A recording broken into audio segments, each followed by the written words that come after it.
Uma palavra espírita. Oferecimento. Sociedade Espírita Estudo e Caridade Lar de Joaquina. Odontologia Lauda, o implante que se transforma em sorriso. Guzzi Cook, Casa Criativa, agora juntas para lhe surpreender ainda mais. Sociedade Espírita Luz e Caridade. Santa Yoga, corpo, mente e espírito, transcender o físico para tocar o sagrado.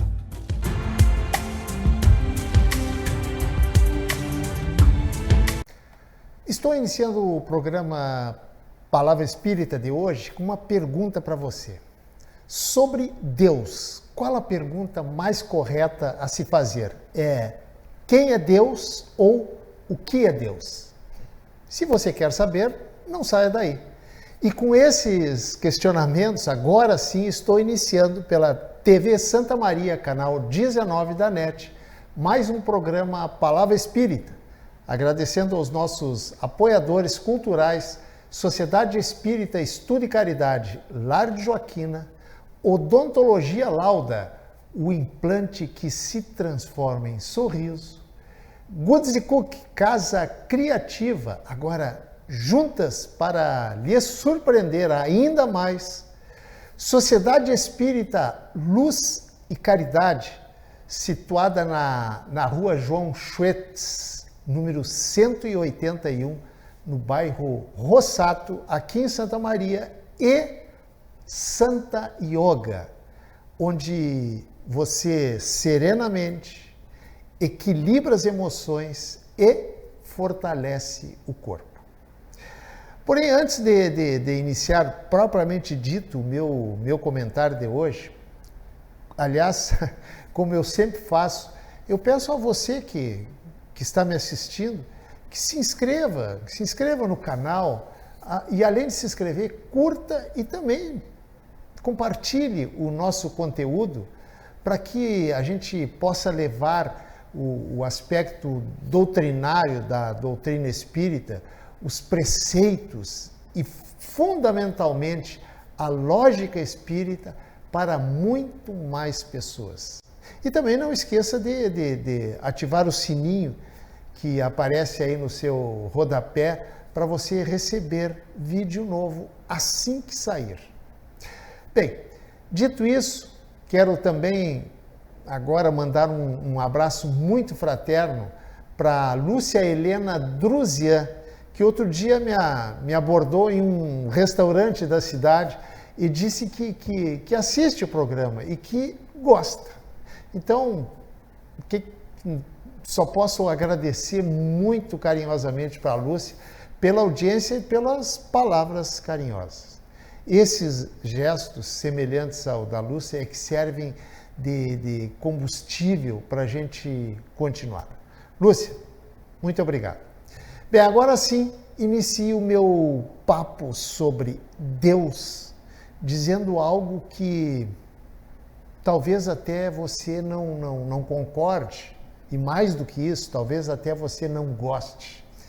Mas mesmo assim eu vou correr esse risco, o risco de dizer o seguinte: o entendimento que ainda temos de Deus ainda não é definitivo.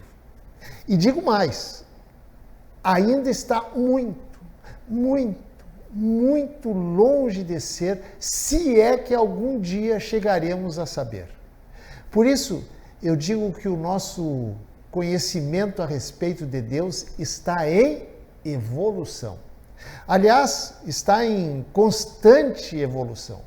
E por que eu digo que está em constante evolução? Porque a concepção da figura, digamos, figura vou botar entre aspas, de Deus ao longo da história da humanidade, sempre esteve presente no ser pensante, no homem.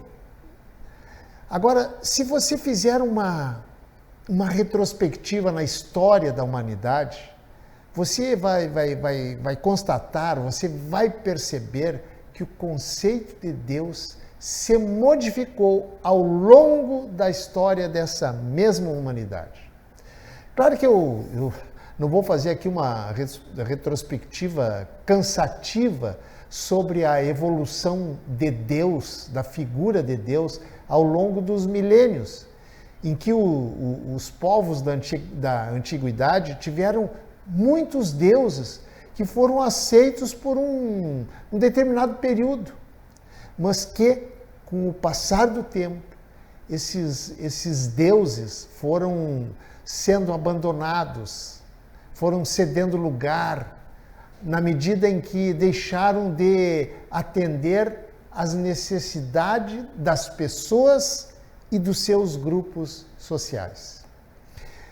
Deus foi, em outras palavras, Deus foi aos poucos deixando de ser Deus entre muitos deuses. Por exemplo, Moisés trouxe a ideia de um Deus, de um só povo, de um Deus severo que comandava exércitos e esmagava os seus inimigos, sendo punitivo para quem desobedecesse às suas leis. Ele trouxe esse Deus, aos moldes humanos, porque o povo bárbaro daquela época precisava um Deus que trouxesse disciplina para aquele povo quase selvagem. E esse Deus reinou por mais ou menos 2000 anos, até que surgiu a figura de Jesus, trazendo um novo Deus, um Deus diferente daquele Deus guerreiro e disciplinador trazido por Moisés. Jesus trouxe um Deus completamente diferente, na medida em que o Mestre trouxe a conhecer um Deus de bondade, um Deus de amor, e mais do que isso, um Deus de todos os povos. Infelizmente, de todos nós, repito, pela nossa mediocridade espiritual, nós transformamos esse Deus como sendo alguém, como sendo um ente, tendo uma forma definida, como creem e pregam, inclusive até hoje, algumas religiões. Já, porém, o Espiritismo acredita que Deus não está restrito a um corpo, ainda que não seja um corpo material, e nem está restrito a um espírito, por mais evoluído que possa ser esse espírito.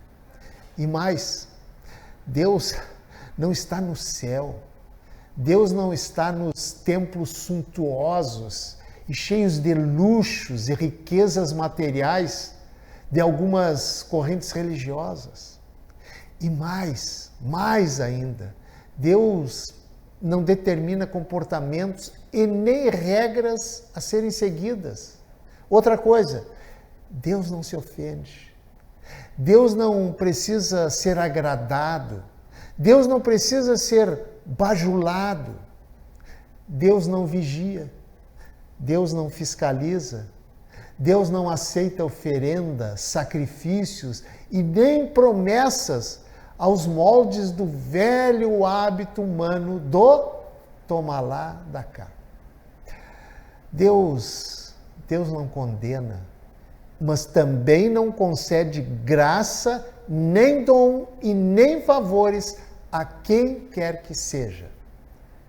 Mas Deus não aceita pedidos, não protege alguém em especial e nem castiga ninguém. E nem tampouco atua através de milagres. E mais, Deus não está limitado à humanidade do planeta Terra, ou mesmo da Via Láctea. Claro que não, pois Deus abrange todas as coisas, todos os seres vivos, encarnados e desencarnados de todo o universo infinito. Deus, como disse o espírito de Leocádio José Correia, abro aspas, Deus é vida, paz, amor, compreensão, inteligência, justiça, caridade suprema, onipresença, onipotência e verdade universal. Fecha aspas. E é exatamente por tudo isso, por todos esses atributos, que nós, ainda que estejamos vivendo no século XXI, nós verdadeiramente, simples mortais, não temos a mínima ideia, não temos a mínima noção do que seja de verdade, repito, de verdade, o que seja Deus. E é exatamente pela nossa pequenez espiritual que imaginamos Deus um ser, imaginamos Deus um ente com forma, imaginamos Deus um cuidador, um fiscalizador, um julgador, um censor, enfim, das nossas ações.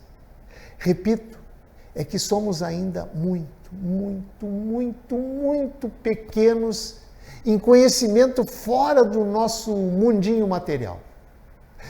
Nosso entendimento de Deus é como uma criança de 5 anos querer entender a teoria da relatividade do físico alemão Albert Einstein.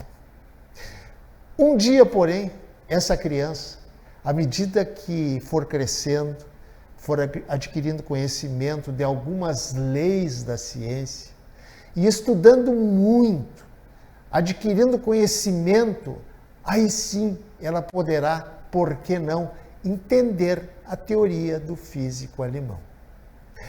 Assim também acontecerá conosco na medida em que formos evoluindo. Ou seja, um dia, sabe-se lá quando, daqui a quantas e quantas centenas, quem sabe milhares de encarnações, nós conseguiremos entender um pouquinho mais sobre Deus. Mas, por enquanto, por não entendermos a dimensão de Deus, nós continuaremos achando isso que nós achamos hoje que Ele seja. Felizmente, queira você ou não, temos as encarnações que permitem ao homem, tal qual acontece com os alunos dos colégios aqui da Terra, aquisição de novas experiências, aquisição de novos conhecimentos, pois a cada nova existência, a cada nova vida, neste ou em outros planetas habitados, nossa inteligência se acha mais desenvolvida, permitindo, com esse desenvolvimento, permitindo dessa forma, compreender melhor a dimensão de certas coisas, inclusive de Deus. Talvez até você não concorde, aliás, é um direito seu de não concordar ou concordar, que fora da reencarnação, quero crer que é impossível adquirir todo o conhecimento necessário em apenas algumas dezenas de anos que contém uma vida aqui na Terra. Não sei se você concorda.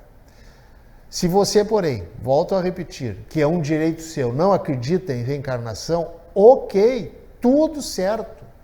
Mas então, se você não acredita, como explicar que em uma só existência, o homem imperfeito conhecer e vivenciar e praticar plenamente o bem, se ele, o homem, muitas vezes nasce em lugares totalmente inóspitos, lugares hostis, agressivos e quase inacessíveis à prática do bem. Você que não acredita em reencarnação, consegue dar uma explicação razoável, uma explicação lógica para isso?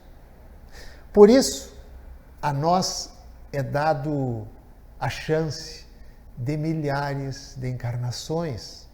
Afinal, somos espíritos imortais e através dessas encarnações alcançamos novos conhecimentos sobre muitas coisas que ainda hoje nós desconhecemos, que ainda hoje essas coisas estão envoltas no campo dos mistérios. Através da evolução espiritual por meio das encarnações, vamos, além desse aprendizado constante, nos proporcionado pelas múltiplas vivências, vamos também desapequenando Deus, para entendê-lo não como esse Deus que nós entendemos hoje, ou seja, como o Deus do planeta Terra, que está sentado lá no céu, cercado de anjos e arcanjos, e que achamos que para não desagradá-lo, ele precisa ser agradado, que ele precisa ser bajulado. Mas nós vamos entendê-lo aí sim como um Deus do universo infinito. Ou seja, desse universo que não tem começo e não tem fim. Felizmente, o Espiritismo não aceita Deus como sendo uma pessoa, nem como sendo um espírito, um ente, tal como pregam algumas correntes religiosas. Outra coisa, já que o meu tema de hoje é Deus, você que está aí me assistindo, você acredita que Jesus foi Deus encarnado? Talvez você não saiba, mas a divindade de Jesus, ou seja, Jesus como sendo Deus encarnado, só foi criado no Concílio de Nicéia em meados lá de 325 depois de Cristo, no século IV. E nesse concílio não só foi instituída a divindade de Jesus, como também foi instituída a Santíssima Trindade, com o Pai, o Filho e o Espírito Santo. O Espiritismo, logicamente, muito respeitosa, diverge por entender ser Deus indivisível. E mais, na ideia do Espiritismo, Jesus não veio nos salvar, e sim ele veio para nos ensinar a nos salvarmos. E por isso que nós, espíritas, o consideramos Jesus o nosso mestre, pois são os mestres que ensinam. E se ele veio nos salvar, a pergunta que fica é: por que, ao longo da história da humanidade e até hoje, milhões e milhões e milhões e milhões de seres humanos não conseguem se salvar? Afinal, Jesus não disse, está lá na Bíblia, que nenhuma ovelha do meu Pai se perderia? Faço aqui para me fazer entender uma analogia que reconheço muito pobre, mas imagino e faço essa analogia para tentar facilitar o seu entendimento para o que eu quero dizer. Quando você vai à praia no verão, o salva-vidas que está lá nas areias da praia, lá na sua guarita, lá no seu posto de observação, ele está lá fazendo o quê? Ele está lá de olho para ver se não tem ninguém em perigo nas águas do mar. Ou seja, ele não está lá para nos ensinar a nos salvarmos. E sim, ele sim está lá para nos salvar. Não é assim que acontece? Pois Jesus, ele sim, ao contrário desse salva-vidas da praia, não veio para nos salvar. E sim, ele veio para nos ensinar a nos salvar. Deu para entender? Agora, se você concorda, se você discorda, sem problema nenhum, tá tudo certo. Mas voltando à pergunta que eu fiz agora há pouco, você acredita que Jesus foi Deus encarnado em um corpo humano? E aqui eu faço uma nova analogia para você pensar, para você imaginar. Imagine o deserto do Saara. Aliás, você sabe qual o tamanho do deserto do Saara? Pois se você não sabe, fique sabendo que o deserto do Saara é maior que o Brasil. Sim, é maior que o Brasil. Pois enquanto o Brasil tem em torno de 8 milhões de quilômetros quadrados, o deserto do Saara tem aproximadamente 9 milhões de quilômetros quadrados de pura areia. Agora, faça o seguinte, pense no deserto do Saara e imagine quantos cristalzinhos de areia, quantos grãozinhos de areia tem lá no deserto do Saara. Impossível de saber, não é? Claro. Agora, imagine o deserto. Imagine o universo. Quantos astros existem no universo? Também é impossível de se saber, correto? À primeira vista, a gente pode achar até que existam mais cristalzinhos de areia no Saara do que astros no universo. Se você pensou assim, com certeza pensou errado. E sabe por quê? Os cristalzinhos de areia do Saara possuem uma quantidade aproximada, seja ela qual for essa quantidade, e logicamente ninguém sabe qual é a quantidade absolutamente, porque é impossível esses cristalzinhos de serem contados. Mas você sabe e por que eles possuem apesar de serem impossíveis de serem contados, uma quantidade aproximada? Sabe por quê? Porque o deserto do Saara é finito, ou seja, o deserto tem tamanho. Em contrapartida, o universo é o quê? É o infinito, ou seja, não tem início, não tem meio e nem tem fim. Repito, é infinito. Então agora, dentro dessa analogia muito barata, que eu reconheço, considere o deserto do Saara como sendo o universo. Esse universo que nós conhecemos apenas, aliás, uma infinitésima parte, onde inclusive a nossa Terra, a nossa casa planetária está inserida. E considere para o nosso muito pequeno exercício de imaginação que cada cristalzinho de areia do Saara seja um sol, seja um planeta, enfim, seja um astro, e eleja umzinho só daqueles incontáveis cristalzinhos do Saara como sendo a Terra, o nosso planeta Terra. E agora, para encerrar a minha analogia e também o meu comentário, tente responder para você mesmo a seguinte questão. Mas tem que ser uma resposta lógica, uma resposta razoável. E a questão que eu deixo para você, para encerrar, é a seguinte: por que Deus se faria homem, no caso Jesus, né? Exatamente naquele ínfimo cristalzinho, em detrimento de todos os outros cristalzinhos do deserto?